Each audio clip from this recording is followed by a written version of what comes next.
States based on the Olympics. I remember completely the whole process when I first saw curling. And I forget which Olympics it was. It was in like 1998 or 99. If I'm thinking it correctly, it's probably 1998. And I was watching curling, and and then they were broadcasting all this because I was in Canada on a tour in a hotel room, and I'm like, what is this? Looks like people are sweeping. All right, so I'm excited to welcome pro curling superstar John Cullen. John, how are you? Podcaster, everything in between. But John, how are you? And how the heck did you get involved in curling? I'm great, Neil. Thank you so much for having me, and also thank you for lying and saying I'm a curling superstar. That's the first time anyone's called me that, and I love it. I peaked at like 25 in the world, so I don't know if that makes me a superstar, but I do love hearing it, and you can absolutely refer to me as that anytime you like. Well, you're a pro. Curling, you're a so pro. But go ahead. But I said you're a pro. Yeah. Go ahead. It's true. It is so true. So you were thinking of 98. That was the debut of curling in the Olympics, actually, in Nagano. And shortly after that is when I started curling, actually. So it wasn't because of that Olympics, I don't think. But, I just, a lot of Canadians curl, obviously, and a lot of them get into it through their parents. That's usually the kind of gateway. My parents do not care for curling. I was like a hockey kid growing up and had the classic Canadian hockey dad and all of that stuff. I discovered curling. I was probably 12, I guess. And my elementary school, one of my teachers took us curling, and I just loved it right away. It only cost $50 for the entire year, and it didn't conflict with hockey. So started doing it through that, and never looked back. Quit hockey 2 years later. And curled competitively for over 20 years. Now, did you ever get to the Olympics? I wish. No. In Canada, very difficult thing to do. So that is why I think nobody would call me a superstar. It's a tough process here in Canada. There's 2 different tournaments you have to qualify through. And then if you win we call it the Olympic trials. If you win that, then you get to go to the Olympics. And we were just out of the sort of pre-qualifier for that. So that was the top 16 teams in Canada. And at the time, we were ranked around, or like at my peak, we were ranked around 18 to 20 in Canada. So we just missed out on that process. But I've played against a lot of those teams. So, all the teams you see in the Olympics, the U.S., they won in 2018, John Schuster, played against those guys and have known all the top curlers for years, for sure. All right, so I guess anybody who's professional is a superstar, but I guess you're not the Michael Jordan of curling, and I don't think anyone's going to want you to be the Michael Jordan of curling based on your podcast. Yeah. Okay, we don't want you to get to that. But so the point is now, how you got introduced to it after Nagano, but in a way it was already. What is the feedback of people in the U.S., right, when it comes to curling? I mean, I think of it, okay, they got the janitors out and they're gonna learn, and they have great sweeping ability. That's what my response was when it first happened. Well, it's it is a lot of janitors curl. They're crossover superstars. I think in the States it's growing. I think the Olympics really puts it on the map every 4 years. People really like curling, even in America. As I was alluding to earlier, in 2018, the U.S. men's team that was skipped by John Schuster won the gold medal. So I think that brought a lot of national attention to curling. And they're all really like super guys. They're all Wisconsin and Minnesota guys, just laid back, really good guys you can imagine easily having a beer with while fishing. I think they did a lot for the sport in America. New curling clubs are opening all the time. They just opened a curling club in Las Vegas, actually, 2 weeks ago. So it is gaining some traction. But, yeah, it's going to take some time for people to, I think, realize how tough the sport is. Because I do think a lot of people kind of think of it like you, Neil, where they turn it on and they go, what is all this sweeping business? I don't get this. Exactly. What is And the then sport crazy? I'm gonna laugh. Did you become a comedian after you curled because people laughed at you? I'm just I did, yeah. It radicalized me. It jokerfied me, Neil. I curled for so long, and so many people made fun of it. I decided that I had to become a stand-up comedian. you were so okay. So this is where I don't know if your brethren's going to be very happy with you. There's a new limited podcast series called Broomgate, a curling scandal. I mean, when I saw this press release, I'm like this pitch. I'm like, okay, I'm in because I love curling. Just because you brought back memories of 1998. So there you go. You already have fed into it. I was a professional wrestler at that time. I was touring in Canada and I was introduced to curling in 1998 and I'm coming back into the ring. So I have a documentary and I'm making it come back into the professional wrestling ring 25 plus years later. So go figure. I retired in 99 in Bremen, Germany. But Broomgate, how did you come up with this idea for this? Did you discover something? This just seems so interesting. Yeah, so I was kind of in the middle of it. So I wouldn't say that I discovered it necessarily, but yeah. So as you can imagine by the title of the podcast, Broomgate, it was a scandal about curling brooms. As crazy as that sounds to the average person, but yeah, basically what happened, Neil, was that in 2010, this sort of brand new broom company came on the market. And previous to that, it was kind of the same 3 or 4 top dogs in the curling broom game for, 50, 60 years. And so these new kids on the block, they come in 2010 with this new broom, and it's got this brand new fabric on it. So it looks the same as the other brooms, or looks similar to the other brooms. It's not like some crazy janky thing that had like a motor on it or something like that. It was, it looked like a curling broom, but the fabric that comprised the broom head was essentially the most powerful broom head fabric we'd ever seen. So they come around in 2010. It takes about 4 or 5 years for the pros to adopt this broom head or start to use it.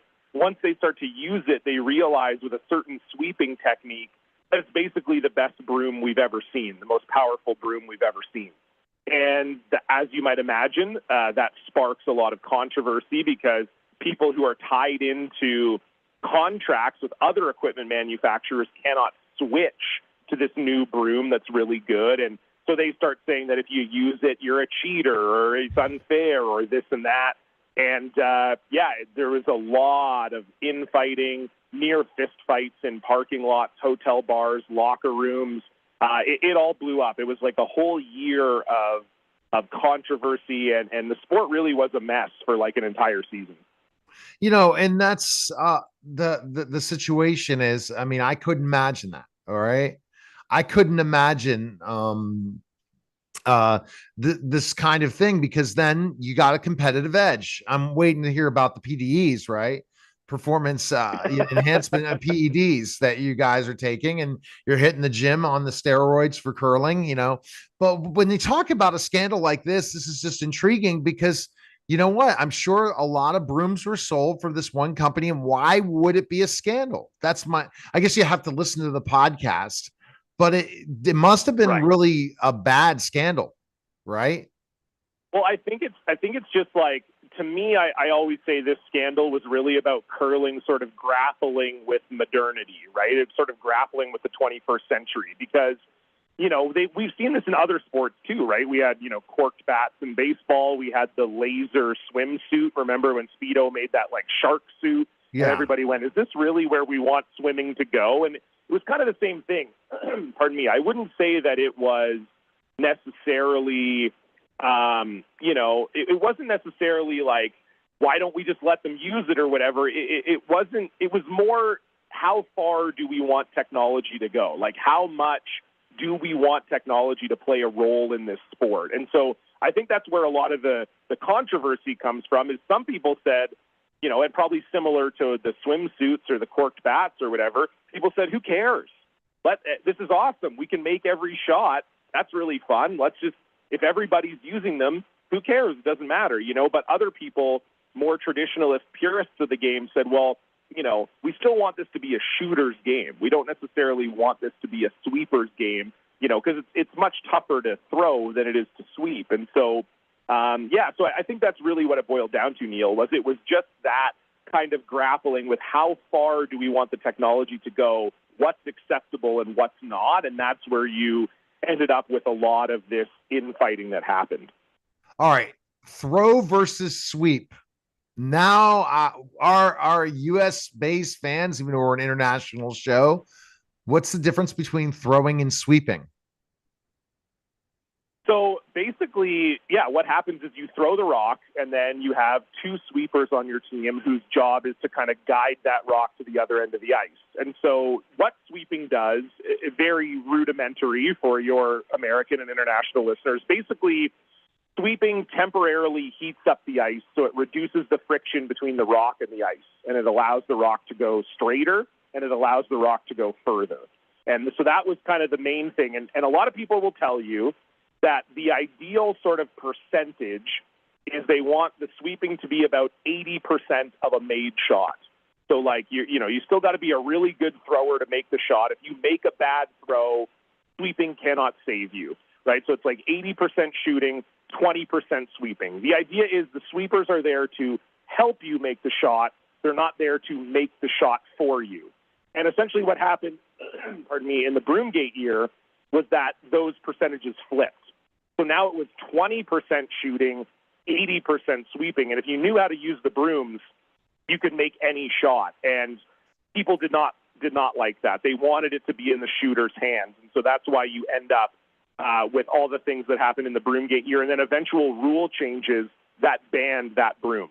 All right. Okay. So people will have to check out the podcast, but congratulations. You really, I know CBC is huge. Okay. People have heard of the BBC, but the CBC is a pretty big thing in Canada. So you really have gone pretty well when it comes to the podcasting broadcasting thing, haven't you? Thank you. Yeah. It was definitely crazy. I was involved in curling for so long. I didn't really know how interesting this story would be to a wide audience.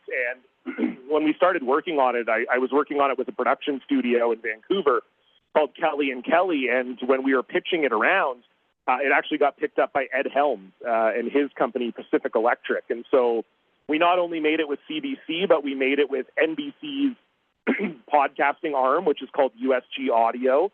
And then we also made it with Pacific Electric and Ed Helms and his production company. So, it's a lot of heavy hitters behind it. And as you said, CBC, huge in Canada. We were actually the number one podcast in Canada last week for a few days. We took down Joe Rogan and NBC Dateline. And we were number one for a few days. Yeah, it was very, very cool.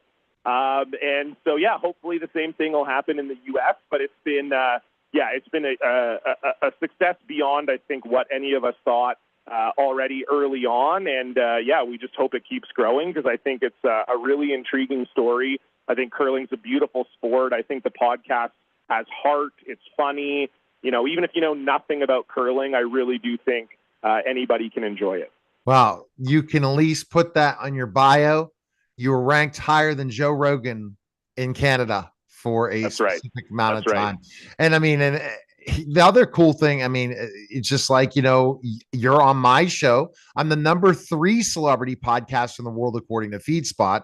I just got to overtake Perez Hilton and somebody else next. So there you go with me. And I have it's a radio show as well. I feel great about it. Yeah, no, that you definitely are the one that upticks this. I was thinking, and I said, okay. And then, also CBC, you're doing much more. So you have other projects in CBC, right?